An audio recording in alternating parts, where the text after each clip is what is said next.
Good morning, everyone.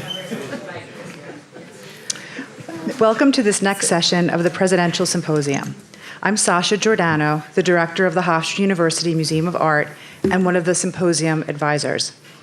In this session, the Hofstra College of Liberal Arts and Sciences and the Peter S. Kalikow School of Government, Public Policy, and International Affairs presents the beauty of social, political, and gender justice.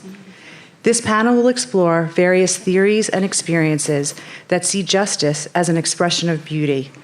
Presenters will examine the ways that diverse forms of justice, social, political, and gender justice embody beauty. At the end of the session, there will be a Q&A.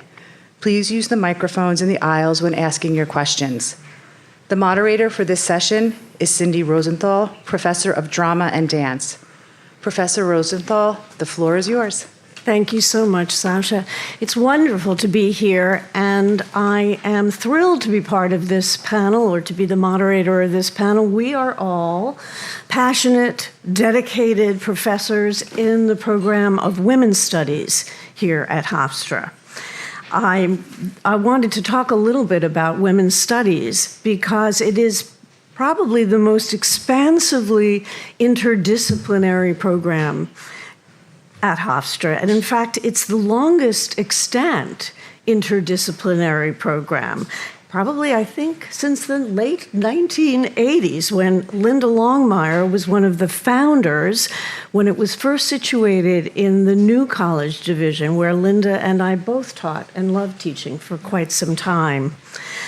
The papers that you're going to hear today will describe transformations and turning points in the journeys of these feminist educators who are all driven to seek and activate justice through their scholarly work and with their students in and out of Hofstra classrooms. Before I introduce our speakers, and they will each speak for approximately 12 to 14 minutes, I want to give a shout out to two exciting and upcoming interdisciplinary opportunities. First, the Department of Drama and Dance is producing a remarkable work. Hofstra Professor Robin Becker's beautiful adaptation of historian and journalist David Marinis's book, They Marched into Sunlight. Professor Becker's piece is titled Into Sunlight, and it will be presented for one night only on Thursday, November 13th in Adams Playhouse. The second thing I want to shout out is that you will want to sign up for Professor Linda Longmire's interdisciplinary international travel program, which will be held in Derry, Northern Ireland next June. The summer session is dedicated to investigations of justice in beautiful and historical Derry. But you should reach out to Linda for more information. Our first speaker today is Margaret Abraham of the Department of Sociology, Criminology, and Anthropology. Maggie is the Henry H. Wachtell Distinguished Professor at Hofstra. She's been involved in research and activism for over 3 decades and is committed to promoting social justice and social change. She's the author of the award-winning book, Speaking the Unspeakable, Marital Violence Among South Asian Immigrants in the U.S., published by Rutgers University Press, which was the very first book published on domestic violence within the South Asian diaspora in the United States. Thanks, Maggie. Thank you, Cindy. Good morning. Thank you to the organizers of the Hofstra Presidential Symposium.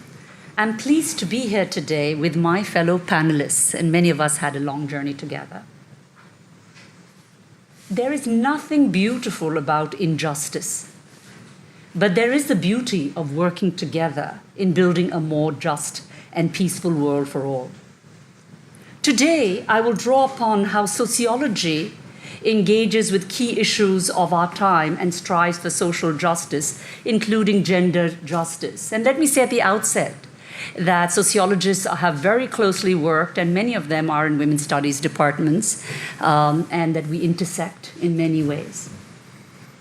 My formal introduction to sociology was in 11th grade in India, when it was first offered in my high school curriculum. I was inspired by the beauty of sociology's explanatory power. In university, I was inspired by the brilliance of some of my teachers, who offered theoretical frameworks and various methods to identify and explain the complexities of everyday life. I learned about the power dynamics that maintain social hierarchies, inequalities, and injustices. They also showed the pathways for offering alternative ways to seek justice.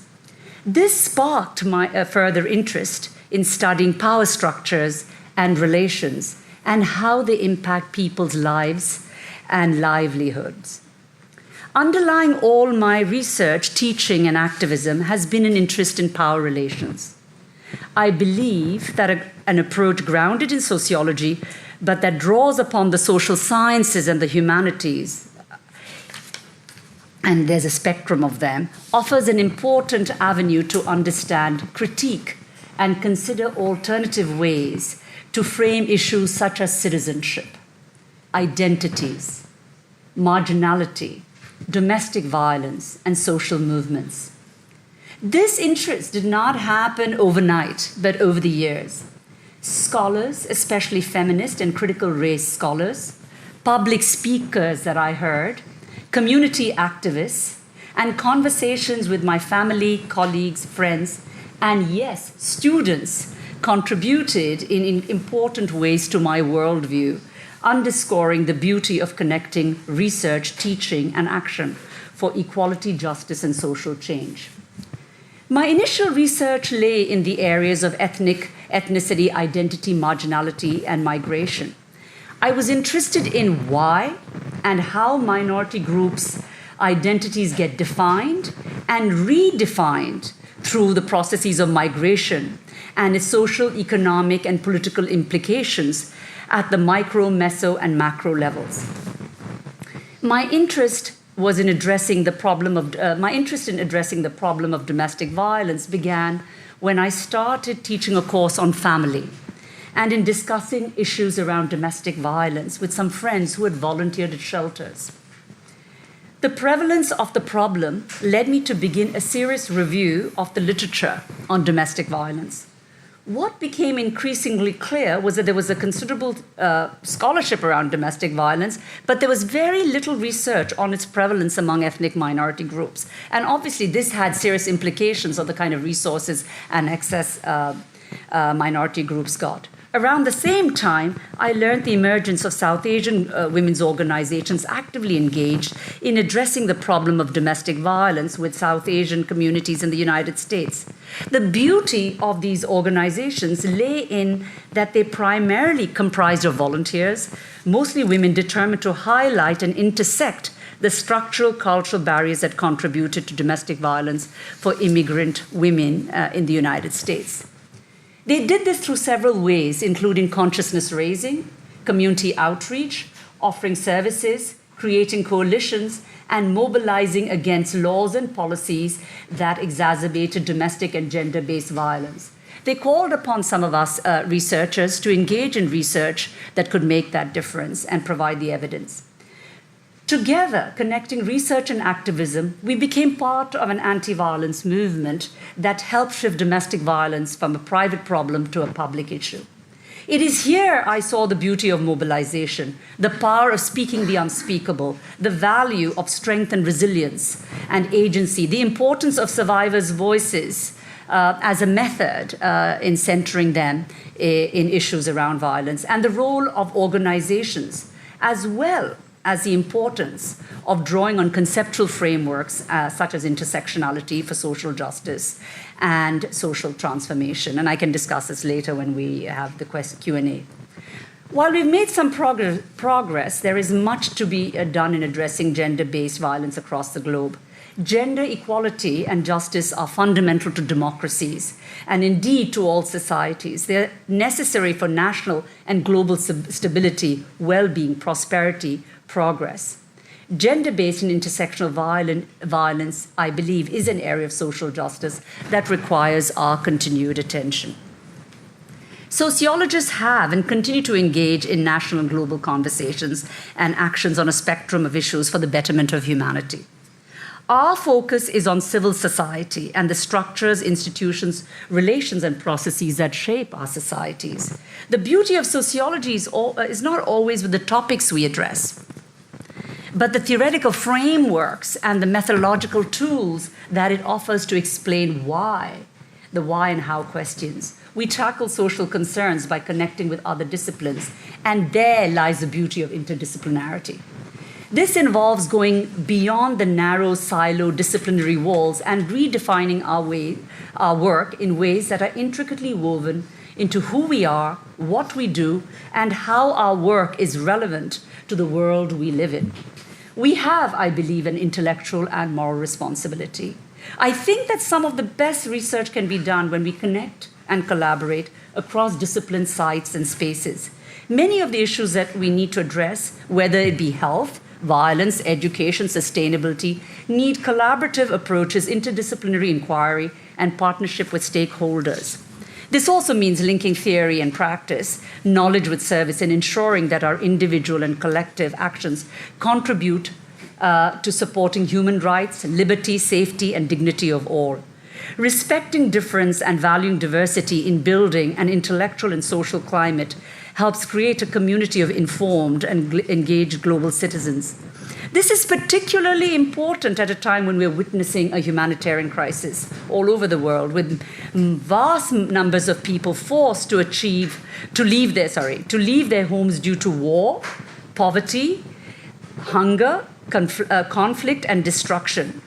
According to UNHCR, as of the end of 2024, 123.2 million people have been forced to flee their homes globally due to persecution, conflict, violence, and human rights violations. There are also 4.4 million stateless people who have been denied nationality and lack of access to basic rights as education, food, healthcare, employment, and the freedom of speech and movement.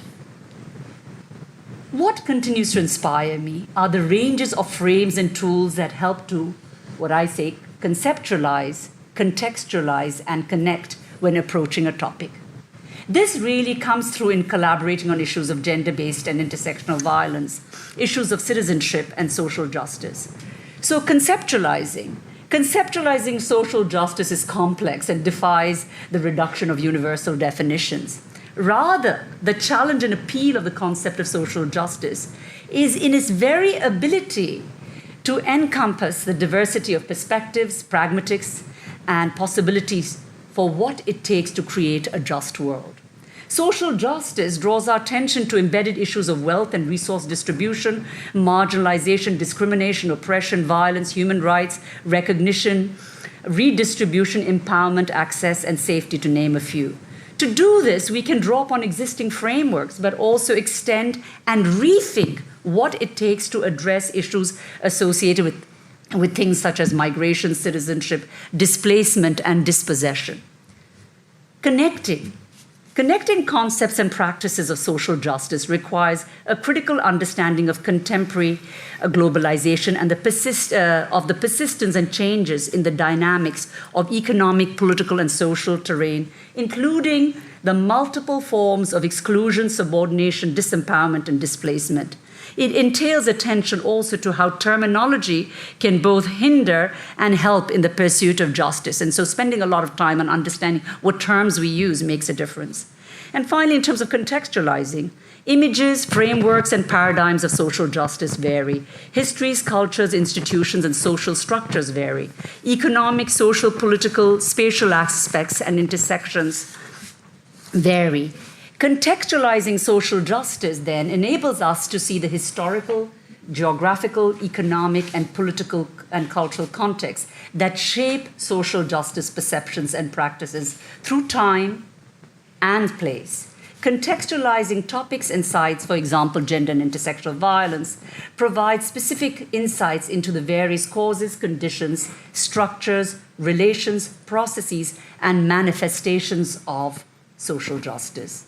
It can also do the important thing of helping us reconceptualize the dimensions of social justice discourse, allowing us to find areas where we can offer each other greater support, understanding, and contribute in critical ways to building a peaceful, just world. Equally important, I think, is the beauty of communicating and engaging with publics. And to me, this is very inspiring and important. It allows us an important avenue to share our research with a broader audience and academics.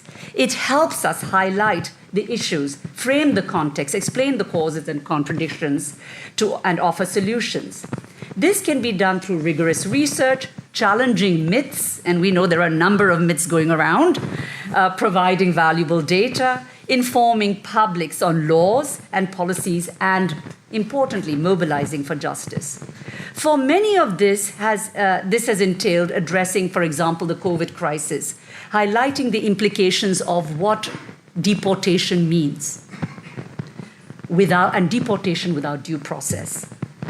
Forms of othering by labeling communities as terrorists and countering the damages of misinformation. Second, it involves translating knowledge into action. When we, as sociologists and those of us in women's studies have been doing it for a long time, gender studies, when we translate knowledge into meaningful action towards building more inclusive and caring communities across the world, be they at the local, national, global level, there is a sense that we have helped to make a difference. Influencing policy. What are the structural and cultural factors, actors and institutions that need to be addressed for positive change? The beauty of shaping public policy in areas that contribute to equality, promoting people's rights to access, for example, to clean water, to healthcare, to mental health, to an education, to academic freedom, to the rights to live a life free of violence, are all critically important. I know of community-based projects that we have done here at Hofstra, where we've talked about, for example, on HIV, AIDS, or abuse, where we've had epidemiologists, policymakers, sociologists, psychologists, and community activists all work together. Similarly, when we partnered with communities and organizations to address NIMBYism, not in my backyard, and to share our findings with policymakers, our research and creativity can enhance our understanding and experiences as a societal partner with other stakeholders in addressing key concerns in building a better and more just world. We shared the research when we did the work on NIMBYism with academic students and communities, community-based organizations. Our lenses and the lessons learned were provided as recommendations for promising practices. And this helped in many ways to also contribute to transforming anti-immigrant, anti-minority attitudes and practices. To conclude, today, as we confront the impact of a global pandemic, the rise of authoritarianism, not just the rise, but the existence and the prevalence of authoritarianism, the dismantling of key political, social, and economic institutions, the explosion of fake news that is divisive, the role of social media and the consumption of misinformation by manipulable publics, often aligned against the common good. We are once again compelled to consider the promise of sociology and the beauty of working for a common good. We are at the crossroads where we're witnessing multiple cascading effects of policies and laws on political, social, and economic institutions that impact everyday lives, especially on the marginalized. In these times, our activism, our engagement, and our pursuit of justice becomes even more vital. As social scientists, we must share our learning and knowledge with the broader societies of which we are a part. We need to use data, rigorous data, and analytical tools, critique, counter misinformation, inform publics, and collectively address the issues we face. we have the responsibility to engage in building a better world. This includes seeking solutions and enabling a shared humanity that transcends boundaries, that broadens the contours of citizenship, that reduces gender-based and intersectional violence, that recognizes that every human being matters and has the right to equality and fundamental liberties, to security and dignity. To our students here, you are the future. I hope you will aspire and inspire.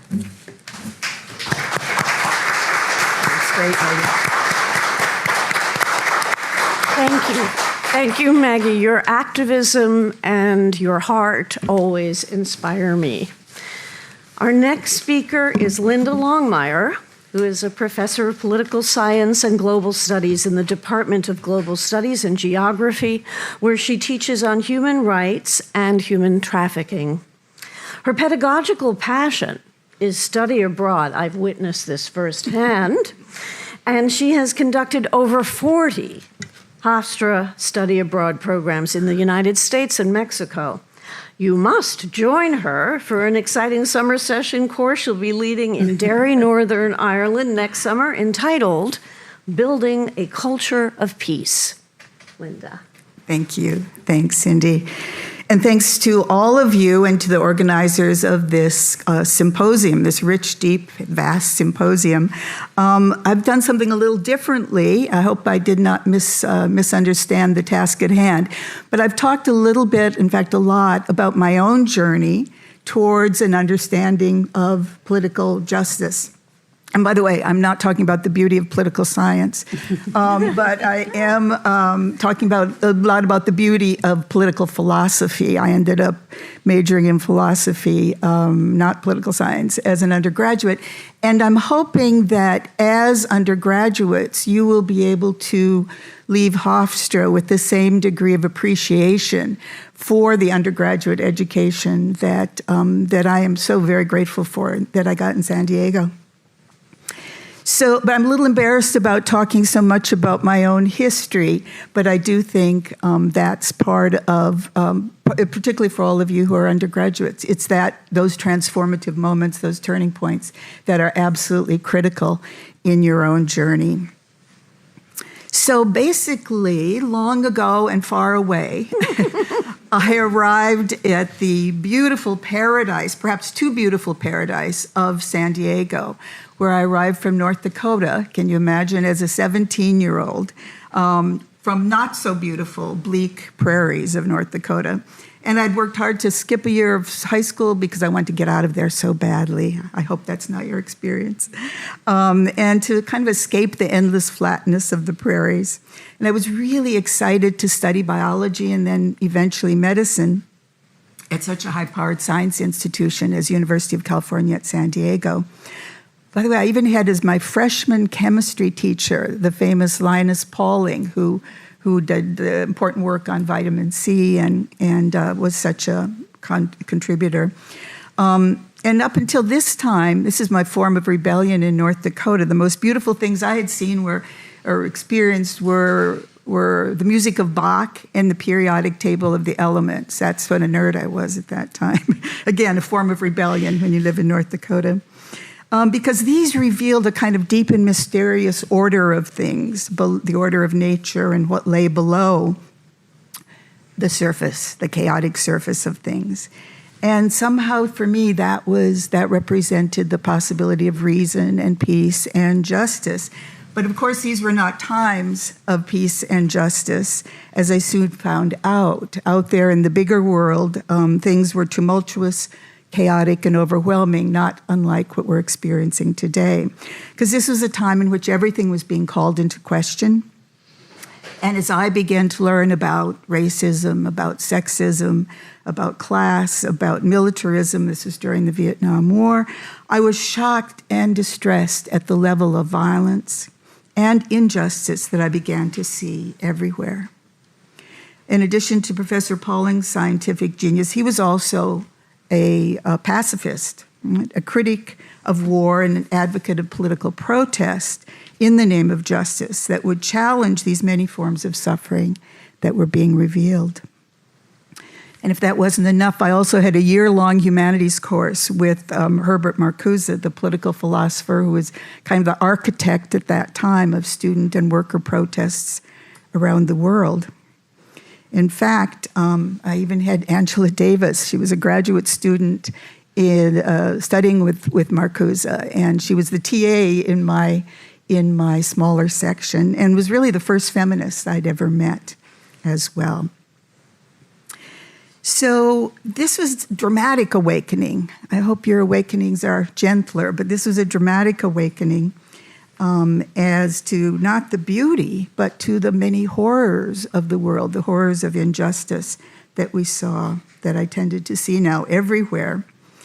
But again, the role of art, the role of beauty was also part of this awakening. As some of you know, if you're Marcuse's first and last books were actually on art, and because he was interested in the critique of culture and the important ways in which art and the understanding of beauty would challenge the status quo. One-dimensionality was the big term of modern culture.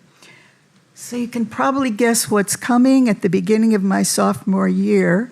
This kind of intellectual, moral, and political crisis occurred when some of you will recognize this, that I changed my major, right?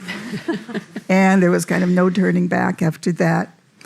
But there were lots of influences on my kind of gestating worldview. In many ways, I hadn't yet gotten a worldview, and now it's being called into question. So it was obviously challenging times. My literature class was actually taught by Fred Jameson. Some of you may know his work as well. I know I'm not worthy of this education that I got, but I was so grateful. In fact, I loved when I got to his class and he started excoriating the Southern Californians by saying, "How can any of you possibly understand British or Irish literature or poetry where it talks about the agony of the long winter and the indescribable joy of spring finally coming? All you've ever known is one damn beautiful day after another," which I love to hear coming from the agonizing winters of North Dakota and the joy of spring finally arriving. But again, it was part of this beginning to understand the cultural landscapes, the emotions, and all of the narratives that later would help me understand the beauty and the power and the meaning of political justice, even though that means, of course, bearing witness to some very unbeautiful, ugly, and painful realities of injustice, as Maggie pointed out. I even had a class in aesthetics with some of you recognize the work of Arthur Danto, who was a Columbia professor at the time, but was doing a summer in San Diego. And unfortunately, one of the pieces that was really interesting, somewhat transformative, was by Martin Heidegger, where he talked about on the origin of the work of art. Unfortunately, I later learned he was a Nazi, so I kind of dispelled that part of my understanding. But in any case, all of this led me to wonder, well, what is the ultimate work of art? What is the most beautiful, the most consequential work of art? What is it that as a whole species we are trying to work out in creating these issues? What are we building together? Big question down the road. And again, philosophy helped me. As you know, with existentialism, I don't know if any of my philosophy colleagues are here, but they will know this, of course, that, we're struggling to create ourselves. We collectively are responsible for creating the ultimate work of art, a peaceful, sane, and just world. We choose what we choose as individuals. We also choose collectively. And it is this great burden and this great freedom, this great responsibility, and this empathic passion that is the source of justice. The just and perhaps ideal society characterized by, can we still use the words, right? Diversity, equity, and inclusion. That is, as I say, the kind of ultimate work of art. And ultimately, It is what we are all trying to build together. Some students know the story of the myth of Sisyphus, of course. Again, existentialism is rich with these issues, where the king of Corinth is punished for his hubris, for his arrogance, by having to repeatedly push a big rock up the hill, a steep hill, but only to have it roll down again and again. You can see this hill, by the way, outside of Corinth. This futility, this painful futility of having to push the rock of justice repeatedly up the hill of history can make us despairing, can make us feel hopeless. And of course, many people do feel this in these times. And are the only options that we either have to deny the reality, escape from the reality, or give up and collapse in depression? In many ways, this is the challenge with which we're faced today. For existentialists, the task is to be fully engaged, fully human, and perhaps like Buddhists remind us, to live in the moment, to be fully present, and experience all of it with compassion. They remind us that we need to love the rock of justice as we push it together up the hill, and we need to appreciate the view as we briefly see it from the summit, even though rolling back down the hill is perilous, but we might not actually land where we started. Can we really know the full beauty of true justice without knowing these horrors of injustice, as Maggie pointed out? Can we create this essential beauty without recognizing and sensitizing ourselves to the injustices of the world? Justice, of course, must come out of the awareness of and struggle against injustice, whether it is large scale like war and genocide, which we're seeing, or smaller scale forms of microaggression, hatred, and violence. And again, the question is also partially about art. What can art do to reflect these struggles? And this deeper, higher art of justice building and maintaining can hopefully guide us. So lots of people would say, oh, come on, this is utopianism, right? That this is fantasizing about a better world, and that's dangerous. There's all kinds of attendant dangers and distortions. But to hope for justice, to yearn for justice, and to fight for justice are not expressions of a disembodied, abstract, or naive ideal. Hope is not a passive and resigned escape from the painful challenges of our real lives. Realizing actual living justice is a practical necessity and probably the only way we'll continue to survive, create, and evolve as a species. I love when Camus criticizes the utopianism of the status quo, right? That where we assume that somehow what is what ought to be. This sounds familiar, doesn't it? Way back to what is the best of all possible worlds. And it keeps us then from recognizing the necessity for change, for transformation, and even of hope for a better and more just world. So as we look at this long, violent, I know this is about beauty, but we have to, this violent and cruel history of our species, yes, it's easy to feel hopeless about the future possibility of a better world, a more just world. Often we just see beauty in pockets and moments amidst the real horror of history. So what's the cure? What can be our response to pointless, self-destructive injustice and the consequent violence that plagues us?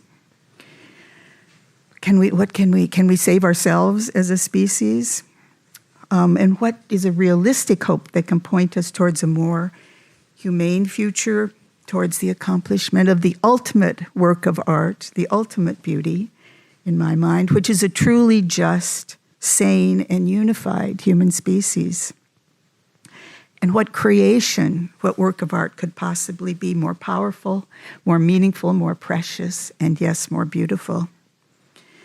One of my favorite quotes is by Antonio Gramsci. My students are sick of hearing it, I'm sure, because it's become my mantra. But it is this notion that we have to cultivate pessimism of the mind, but optimism of the will. We have to face these realities. We have to think critically. And that, this is a long bad record we have as a species of injustice. But we also have to act with creative courage and hopeful, active optimism, even joy, as we struggle towards a better, more beautiful, and more just world. And of course, no one describes this relationship between beauty and justice better than the great Irish poet Seamus Heaney in a poem that all of us old folks probably know, The Cure at Troy, but many of you young folks might not. It's about Troy, the Trojan War, this horrible, tragic, epic archetype of endless war and mindless violence. But Heaney's poem also points us towards the cure, the healing, the alternative path to a world based on beauty and justice. So today, as we confront these grotesque and vicious injustices close to home, many of the issues that Maggie touched on, as well as the senseless violence of war and genocide far away in Sudan, in Ukraine, and of course Gaza, it's necessary to find and to create the beauty, the ultimate beauty that is found in the yearning, the struggle, the solidarity, the meaning, and the ferocious love of true justice. I want to end with the cure, or a section from The Cure at Troy. Human beings suffer, they torture one another, they get hurt and get hard. No poem or play or song can fully right a wrong inflicted and endured. History says, don't hope on this side of the grave. But then, once in a lifetime, the longed-for tidal wave of justice can rise up, and hope and history rhyme. So hope for a great sea change on the far side of revenge. Believe that a further shore is reachable from here. Believe in miracles and cures and healing wells. Call miracles self-healing, the utter self-revealing double take of feeling. If there's fire on the mountain, or lightning and storm, and a God speaks from the sky, that means someone is hearing the outcry and the birth cry of new life at its term. It means once in a lifetime that justice can rise up and hope and history rhyme. Thank you.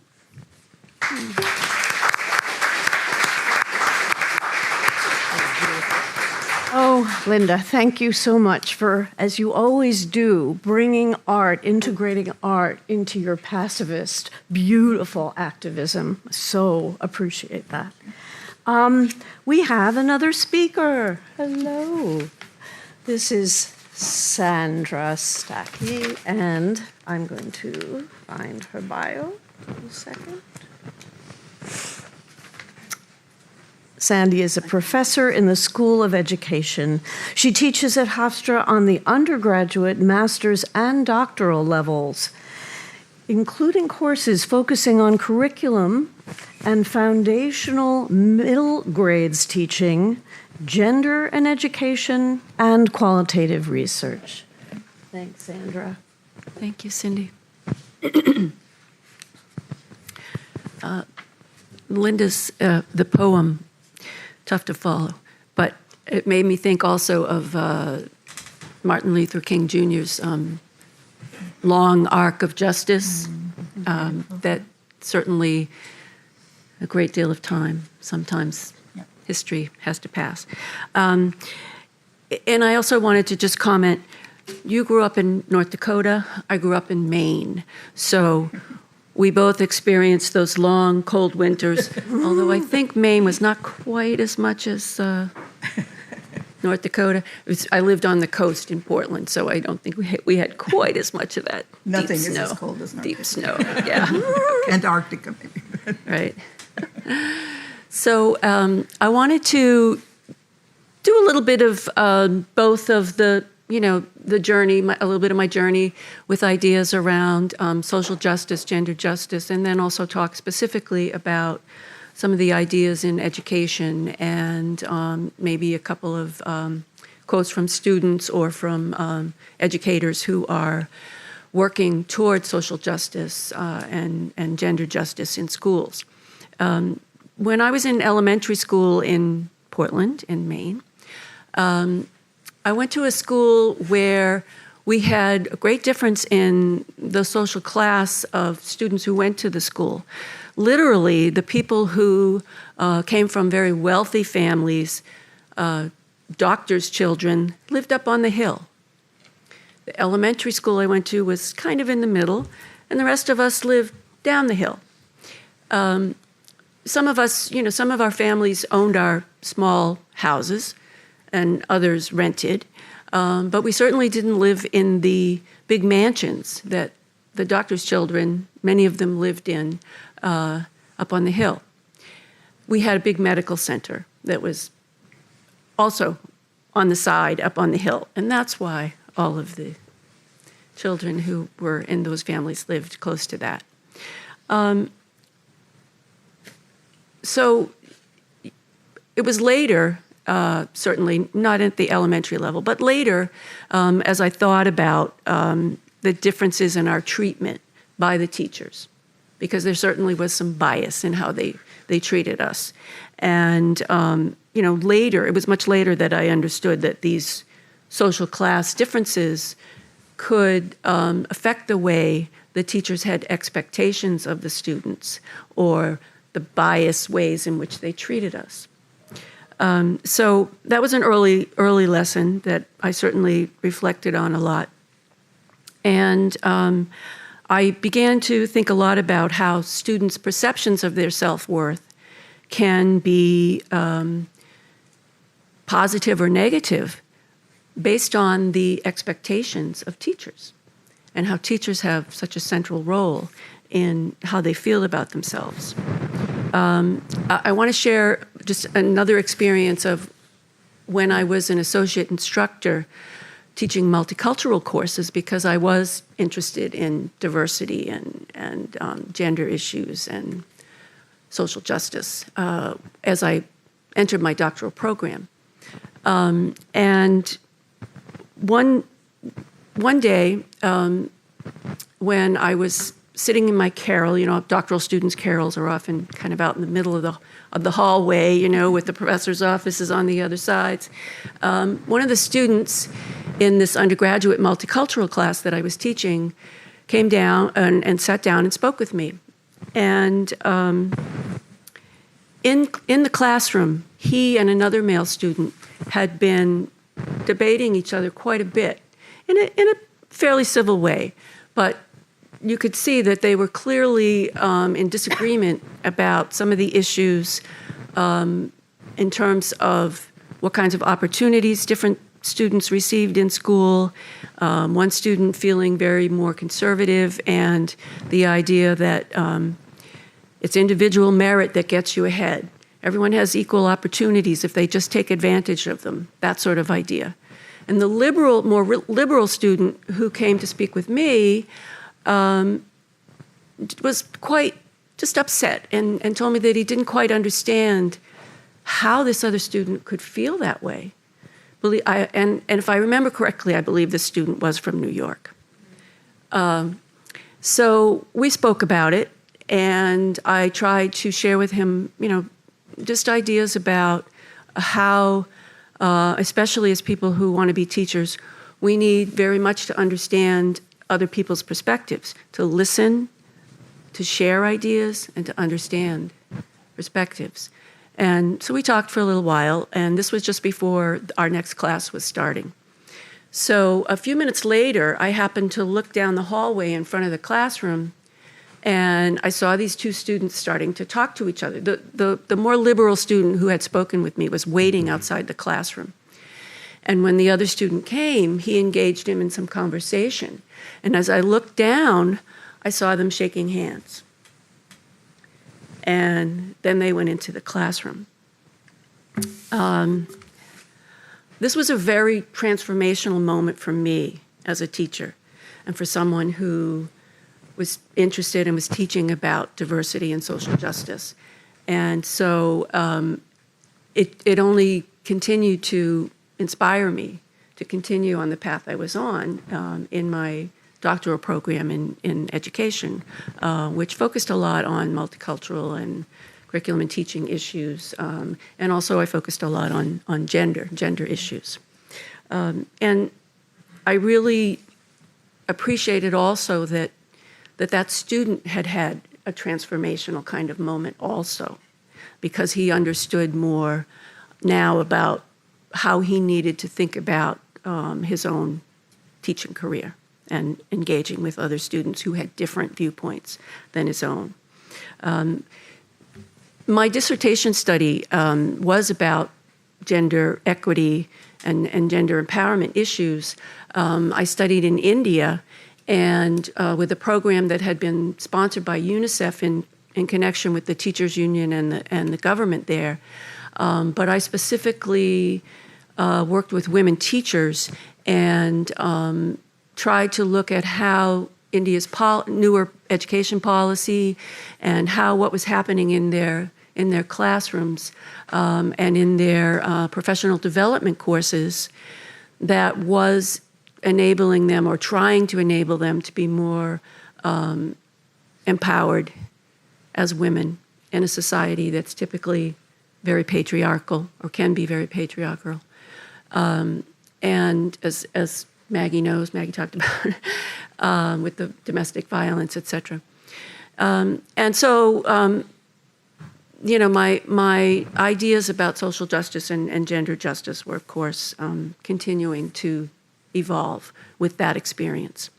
In the field of education, a lot of you probably know John Dewey, or the name John Dewey, right? And you probably have talked about him as a developmentalist, as someone who was interested in the scientific method, but some of you may not have heard the idea that he was a social meliorist, and that idea of to ameliorate, to change, to make something better. And he certainly was, and he was sometimes called the father of American education, and he was a very progressive educator, writing starting in the late 1800s and through the mid-1900s and on. He believed that schools could be places of social reform that help to ameliorate injustices and create a more just society. So he was one of the early people who set this path for schools and education, that not only should we reflect the ideas of the broader society and teach the things that adults in the broader society and different populations and work experiences, et cetera, should tell us that, we want to teach in schools, but also we should be a place of reform and teaching students new and innovative things that they then bring out to the society. So many educators have followed his path. One of them, Nancy Fraser, is someone who's a political philosophy. She has a three-dimensional conceptualization of social justice that includes elements of redistribution, recognition, and representation. So I just want to talk about that for just a minute. We know that the status quo in schools and in society, as Linda was mentioning the status quo aspect, is not one that always presents social justice to students for many reasons. And so the idea of redistribution is that, especially with funding and other kinds of resources and opportunities, we need to really think about redistributing those so that schools in poorer neighborhoods, schools in places where they don't have very many quality teachers, et cetera, are starting to become more able to, have more resources. So redistribute those so that it's a little more equitable. We know that schools are never going to be truly equitable in terms of the funding levels, for instance. But the idea with social justice, of course, is that we try to redistribute as much as we can. The idea of recognition means that we value all students and their differences, and that these should be reflected in the content and the pedagogy and the assessment of students. And if I have time, I'll read something from a student who talks about how he did not find representation in the curriculum. He was not offered books that spoke to his gender identity. That's the idea of a curriculum that needs to make sure that those kinds of resources are available for all students. And so representation, that's the idea, I think, really where some of the justice comes in the sense that we need to make sure that there are ways and spaces for students to speak up, for them to be able to say, hey, this is not right. We need to talk about this. We need to try to make changes, and that there can be people in the schools, teachers, support people, administrators, who will help to change those kind of structural inequalities, whether they're in policies or in the curriculum itself, et cetera. I want to quickly mention one group that's called the Rethinking Schools group, and they've published several books that deal with many aspects of social justice. This is a very recent one, published in 2024, and I'm sure you can't read the title, but it's Transgender Justice in Schools. It's just published last year.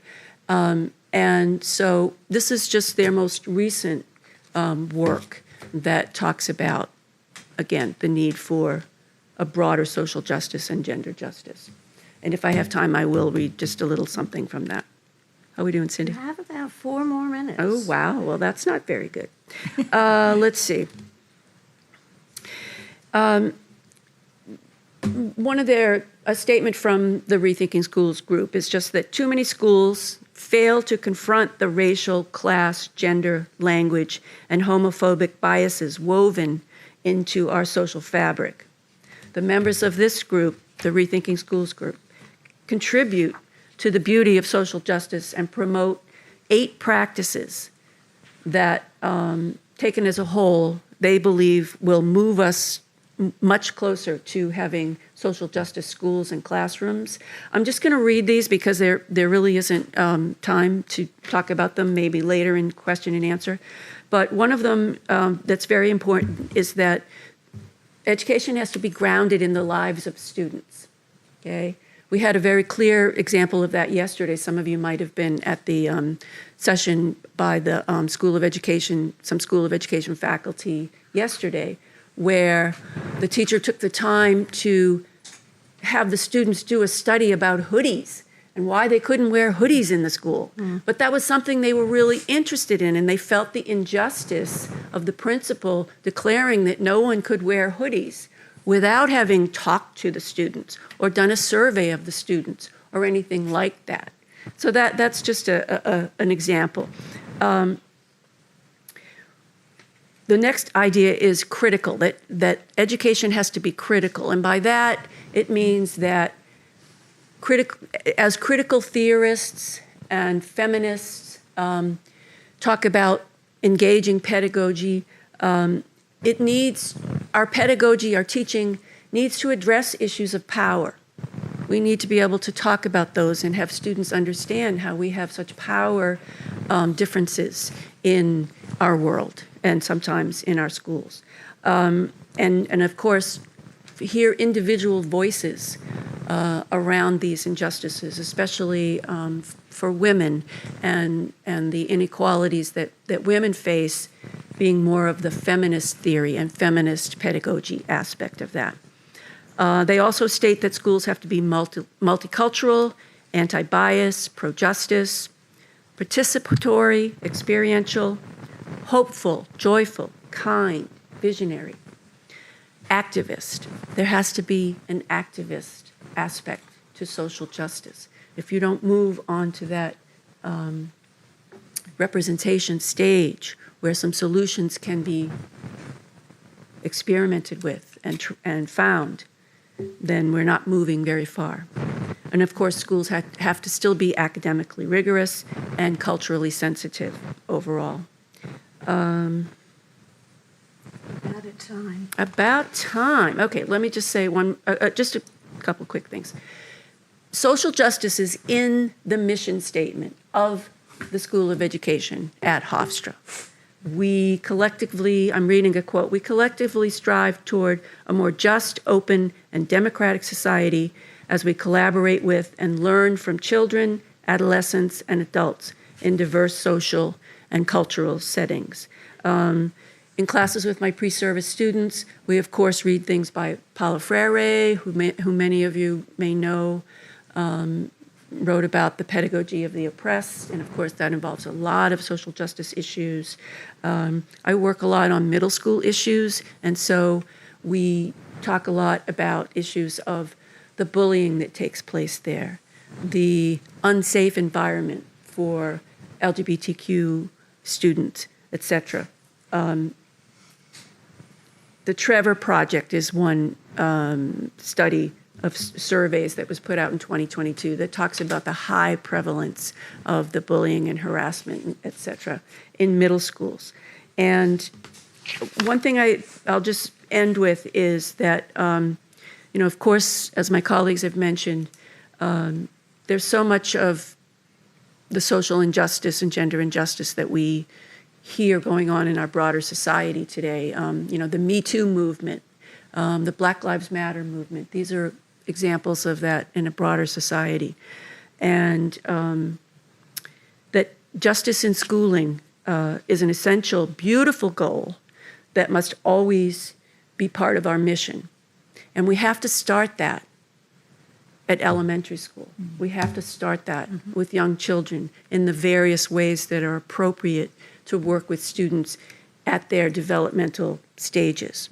And one thing I want to say is that I do truly appreciate Hofstra's commitment to maintaining all their DEI, all their diversity, equity, and inclusion efforts as we're going through this period in our political environment where many of those diversity, equity, and inclusion justices are not being honored. Thank you. Thank you. I think that was an incredibly important note to end our presentations on, but I am just, I'm sort of, I don't know, glowing from the inside out because of how many interconnections that are so profound and important that have come through these three papers. I think it would be useful, we do have time, if amongst the 3 or 4 of us, we might talk about some of these interconnections. Something that came through to me that was a through line was the ways in which all of your work has to do with really capturing and owning knowledge and then transforming it into action. The other thing that is obviously striking about all of these papers is how they took us on the journeys that were important in their lives and also the encounters that were essential and crucial and moved them along. Some of these were human encounters. I myself am a performance studies scholar, so I'm always interested in what is the relationship between humans and places and spaces. And those were some of the things that struck me, that there was in fact, an incredibly important beginning moment for you and your work, Maggie, that happened in a homeless shelter, that there were so many important conversations and connections happening outside classrooms, that there is so much important work that is growing and evolving that engages simply with all kinds of disciplines that aren't exactly your own, aren't the ones that you are housed in here in a very particular category or department in Hofstra. So again, I think all of the work here celebrates the deepest, most timely and crucial connection to I was going to say interdisciplinarity, but also intersectionality that is happening, that we need to foster and continue to grow in our work. So I love where you took us, Sandy, about how do we rethink justice in schools. Here we are in a school. Sometimes it feels so utopian being in the roles that we are in, but I want to say, along the lines of what we've all been hearing, hope into action is what I think we're all about. I just wanted to let you all have an opportunity to respond to each other, at least for the next 5 to 10 minutes, and then we'll open up the floor. I think one of the issues that we all struggle with, whether or not it's in the schools, whether or not it's in communities, is this, we live in a culture that is so hyper-individualistic, not in the good sense, but in an isolated, atomistic sense. And I think that so often people don't have a sense of community and what that can mean and how it can transform things. Not with fluffy hope, but with real, deep, experiential hope that comes from working together, working in organizations, communities. And I do think that's part of our challenge for all of us as educators, is to create spaces within which people can work together, can embody that sense of something possible. I think we're suffering from an absolute epidemic of kind of hopelessness and isolation, loneliness, all of these things that I think are signs and symptoms of the ways in which that sense of collective empowerment has eroded. And I think whether or not I'm so glad you said, it has to start so early, and children have an inherent sense of justice very often. So I think the ways in which we can create, as you were saying, Cindy, spaces within which that aren't just the classrooms, but in our communities, that's where that kind of learning, that deep learning about collective empowerment can go on. Well, thank you, Cindy. For me, I agree with you. We have to start early and to have spaces and places outside of class. But I also am a believer that if we have to talk about issues of social justice, we also have to make the classroom an open space, but also not always a comfortable space. Mm-hmm. And I say this, and maybe I'm an old schooler about it, but I thought the best discussions and the best learning I did were in places that were not comfortable, mm-hmm. that actually challenged me and compelled me to ask the kind of questions or disagree in a respectful manner, but engage in the debates that I could then take outside of class and say, why did she say that or he say that? And so to me, collective empowerment means also the knowledge construction. And the other thing that I would add, and I think it's important because, so I talk quite a bit about activism, and I think we all talk about connecting. But I think we have to also understand, I'm not going to talk about it here, but the hierarchies of knowledge production. How knowledge gets disseminated and whose knowledge gets disseminated, and how that impacts the way we think.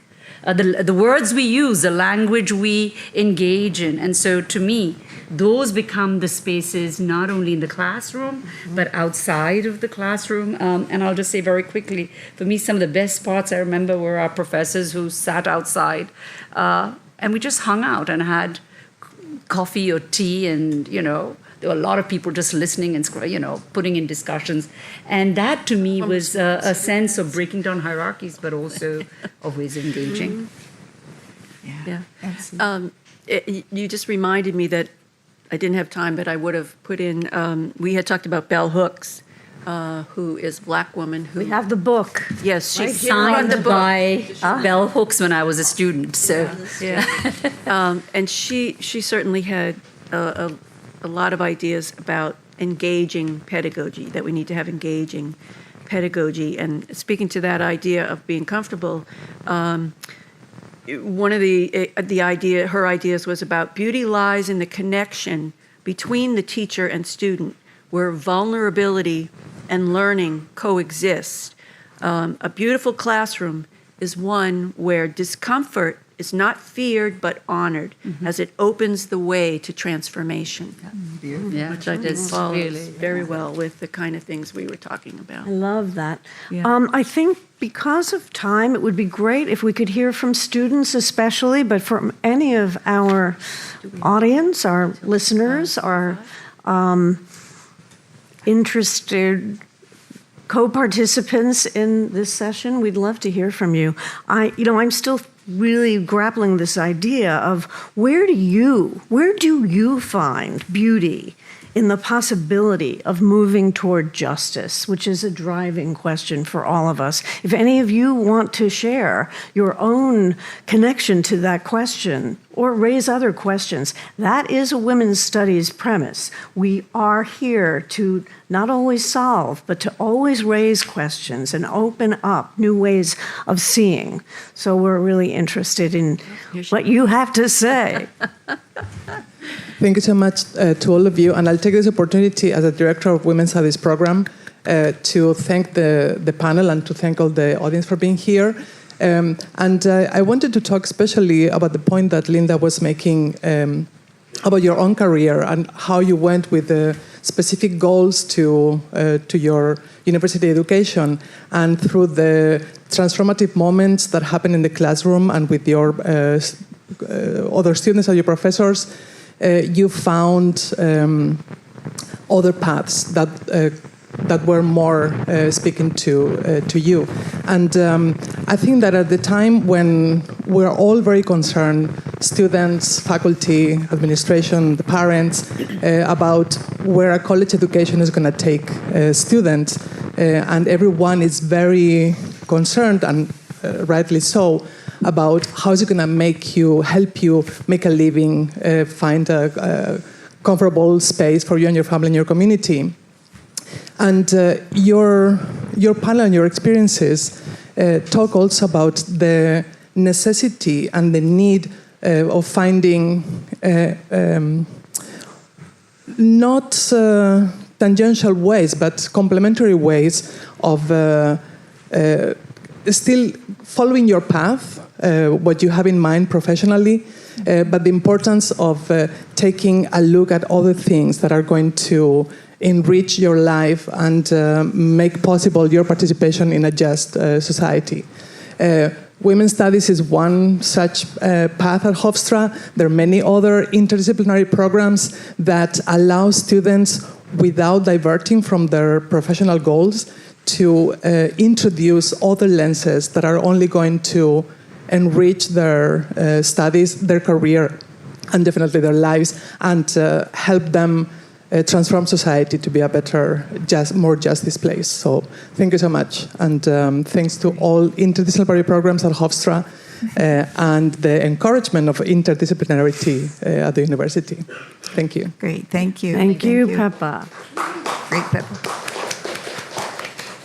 Yeah, I mean, for me, I focus quite a bit on the classroom itself, simply because the books, the people, the ideas were also so transformative for me. But even more so is what we've talked about, what happens beyond and outside the classroom, where these ideas, these paradigms, these methods and tools can have real life, and where you can see with direct experience how this works. And so, as Cindy mentioned, for me, the big passion was always study abroad. That's one of the ways to introduce the uncertainties that are helpful in understanding diverse cultures, traditions, but it also is, the challenge of understanding what justice looks like from other points of view, not just other cultures, but other peoples, other paradigms, other ways of thinking, and that often that is uncomfortable, as Maggie was saying. That by moving through a lot of different cultures, there is something somewhat disconcerting and uncomfortable about that. But that makes us curious. Mm-hmm. It opens us to other ways of being, thinking, working. It's transformative. And again, that doesn't always mean you have to, drag students off Long Island to some other place, but it does mean there has to be that kind of disjuncture, I guess is the word I want, that is a challenge to the status quo, is a challenge to the norm. It's a challenge to the soup that we all swim in, to be able to step outside of the familiar. And that sometimes not only is that uncomfortable in terms of learning and transformational experience, it challenges the world, it challenges power, and that can be particularly difficult in times like this. How we help people both do well and do good, I guess, is the simplest version of that. To, yes, survive, thrive, contribute, grow professionally and personally, but also how they see, how we all see our connection to the world and our responsibility to make that world a better place, a more just place, and a more beautiful place. This is a big pedagogical task for us, as you were pointing out with Dewey and others. We've spent a lot of time as educators pondering this, but I do think that's it. It's that combination of critical thinking, uncertainties, and a kind of humility about the world and about our own take on the world, but also that rich, deep, joyful, magnificent experience of solidarity, of working with others to actually create, not just hope for and fantasize about a better world, but to actually create it. Again, it's a big task, and it's an even bigger one right now when so much of this is challenged, threatened, undermined, distorted. But, that's what we signed up for, so. I just want to quickly add to that that whole idea of knowledge, gaining knowledge, whether it's through travel or further study, different kinds of experiences, that experiential kind of growth and learning is so important. And of course, one of the things that happens in the School of Education for people who are going to be teachers is that they have to go out into the schools and do a lot of observation hours. So one of the requirements is that these observation hours are in different kinds of schools. So, for instance, at least a couple of the observation requirements are in high-need schools. So students who, may have grown up in a fairly homogeneous, for instance, white community out on Long Island somewhere, get the experience of understanding that kids who live in the city in poorer neighborhoods, they didn't have the kind of schooling, the kind of high school experience that you did. And so, it's part of the attempt, with that actual field experience, that students really try to learn different perspectives, different cultures, and understand that as a teacher, they're going to be required to do a lot more study on their own, too, to understand different people. Yeah. I'll just quickly add two things to the point. Sometimes there is a break between the reality of what we teach and what people can do. And I learned that when sometimes doing the research and making assumptions about how people can vote. And so one is the idea that there is a reality of people needing jobs or having money to go to college. And so we have to also talk about the structures in place and the institutions and how they will support that, right? But I also think a key point when we're talking about going to all these places is, to me, I'd add the idea of the fear of silence. And there's an immense fear these days. And so the context matters in which there are real fears that people have. But how do we engage and how do we support people when they are going through that crisis? And I don't mean just individually, but also collectively, and make spaces where people can then speak to those issues. That's great. We have a question or two. Please go forth. Hi, my name's Caitlin. I'm currently a sophomore. And I wanted to, first of all, relate to the fact that I applied originally as a biology major. And I quickly said no. And now I'm a psychology major with a drama minor and a disability studies minor. And I'm very passionate, I'm very passionate about justice and helping people. However, I'm always trying to figure out what to do. Because I can know I love psychology and do all these different things, but where the heck, career-wise, do I go with it? And I was maybe asking for some advice and some guidance of, you guys have these kinds of careers and paths, and where you took that and how to take that to actually do something with it, career-wise and personal-wise. Yeah. Yeah, wow. I can make one suggestion. Yeah, please make a Well, suggestion. we have quite a few students in the School of Education, for instance, that have psychology maybe as a minor, or they've come over to study with us. Especially if you are willing to go on and get a master's degree in psychology, school counselors, social workers, all of those kind of support people in schools are much needed and very important, and especially those who understand disabilities among students. So that could be something that you might think about.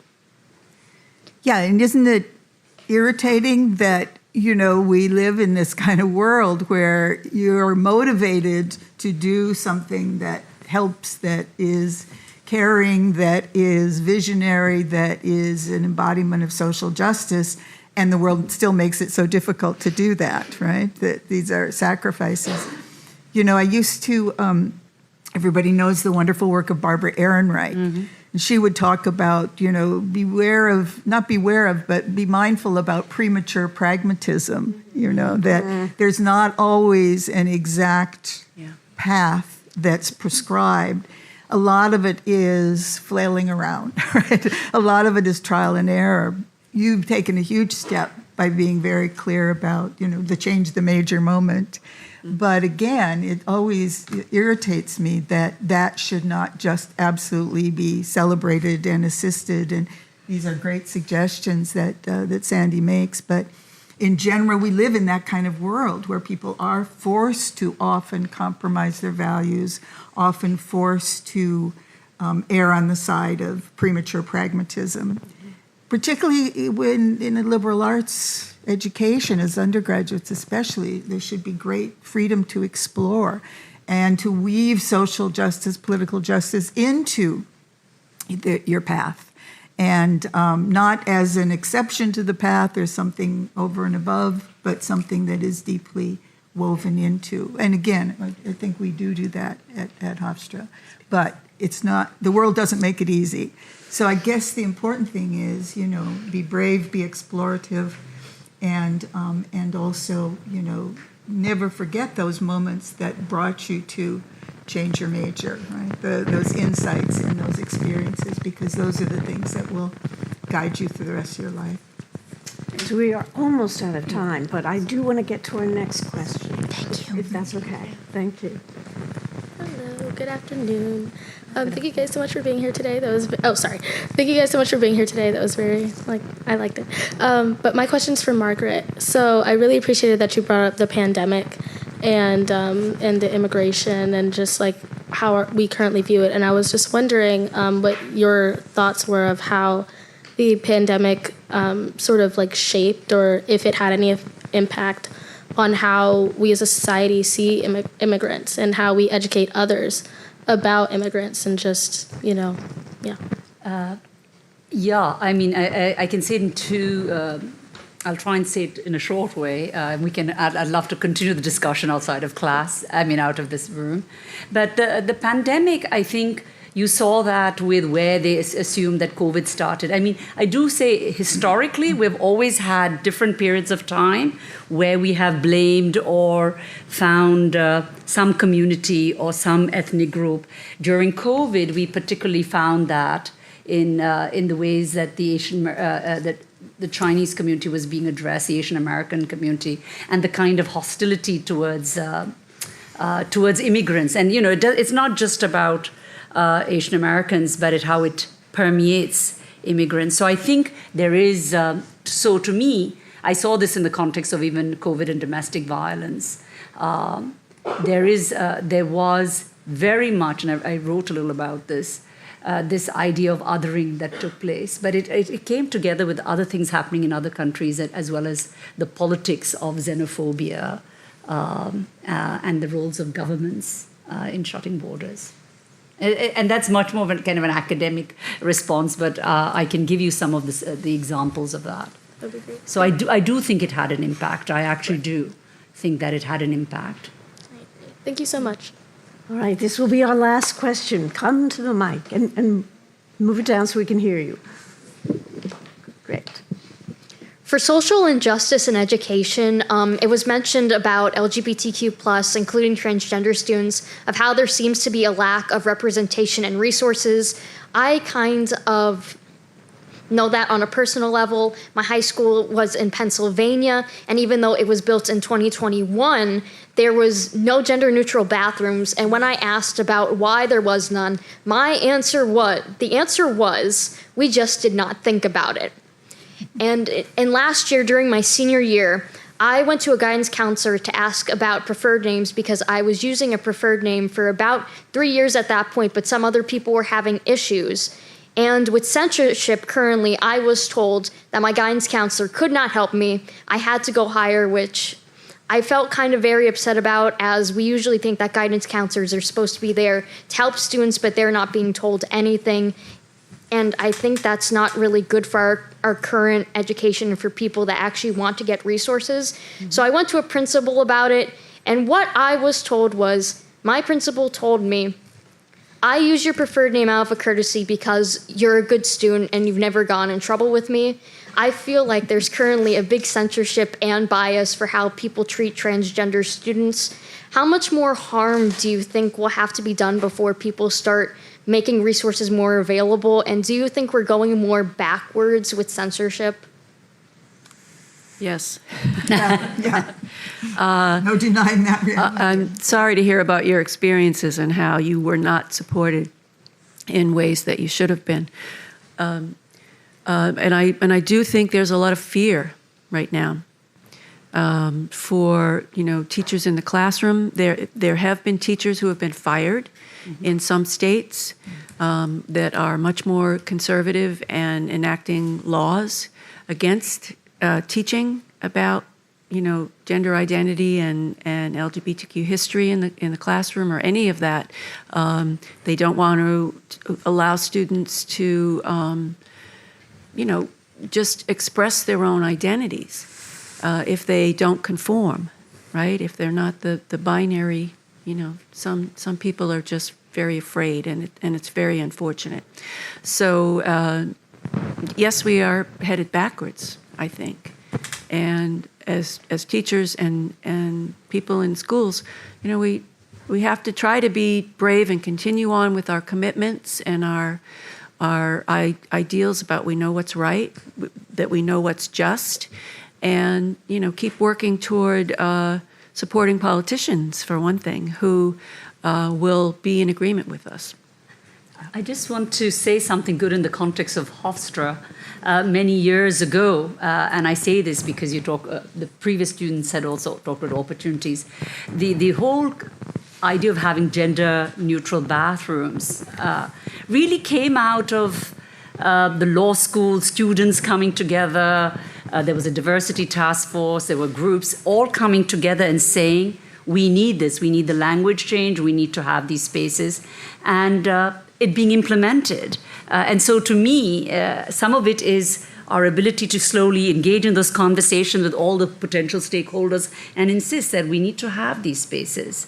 And sometimes it takes a while and sometimes it happens overnight. But this was one of those things where it turned out to be a good a good thing that happened. Right, and it happens through connection, it happens through collaboration, it happens through community. And keep fighting and finding your people, and we will do the very best we can to be with you, support you, and fight with you all the way to get whatever you need. And I want to thank our panelists who are wonderful. I want to thank you all for being here. Thank you to our questions.